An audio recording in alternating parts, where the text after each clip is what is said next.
సంగారెడ్డి జిల్లాలో తీవ్ర విషాదం వెలుగు చూసింది. చీమల ఫోబియాతో బాధపడుతున్న ఓ వివాహిత బలవన్మరణానికి పాల్పడింది. ఇంట్లో ఎవరూ లేని సమయంలో ఫ్యాన్‌కు ఉరేసుకొని ఆత్మహత్య చేసుకుంది. సాయంత్రం ఇంటికొచ్చిన భర్త ఇంట్లో విగతజీవిగా పడి ఉన్న భార్యను చూసి కన్నీరు మున్నీరుగా విలపించాడు. సమాచారం అందుకున్న పోలీసులు ఘటనపై కేసు నమోదు చేసి దర్యాప్తు చేస్తున్నారు. సూసైడ్ నోట్ ప్రకారం ఆమె చీమల ఫోబియా కారణంగానే ఆత్మహత్యకు పాల్పడినట్లు పోలీసులు నిర్ధారించారు. పోలీసులు తెలిపిన వివరాల ప్రకారం సంగారెడ్డి జిల్లా అమీర్పూర్లోని శర్వా హోమ్స్లో శ్రీకాంత్, మనీషా అనే దంపతులు తమ కుమార్తెతో పాటు నివసిస్తున్నారు. అయితే మనీషా గత కొంతకాలంగా చీమలంటే తీవ్ర భయంతో బాధపడుతోంది. ఈ సమస్యను పరిష్కరించేందుకు మనీషా కుటుంబ సభ్యులు ఆమెను ఎన్నో హాస్పిటళ్లకు తిప్పారు. చాలా చోట్ల చికిత్స కూడా తీసుకున్నారు.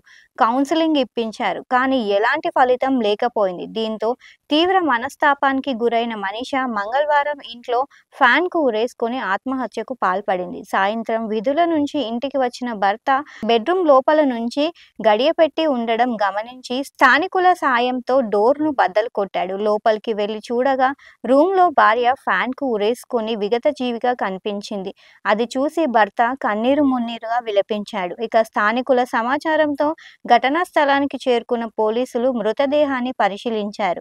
బాడీ పక్కనే ఉన్న సూసైడ్ నోట్‌ను స్వాధీనం చేసుకున్నారు. ఆ నోట్‌లో ఐయామ్ సారీ, ఈ చీమల భయంతో నేను బ్రతకలేను, నా వల్ల కావట్లేదు, అశ్విని జాగ్రత్తగా చూసుకో, అన్నవరం, తిరుపతి, ఎల్లమ్మ మొక్కులను తీర్చుకోండి అని రాసుకొచ్చింది.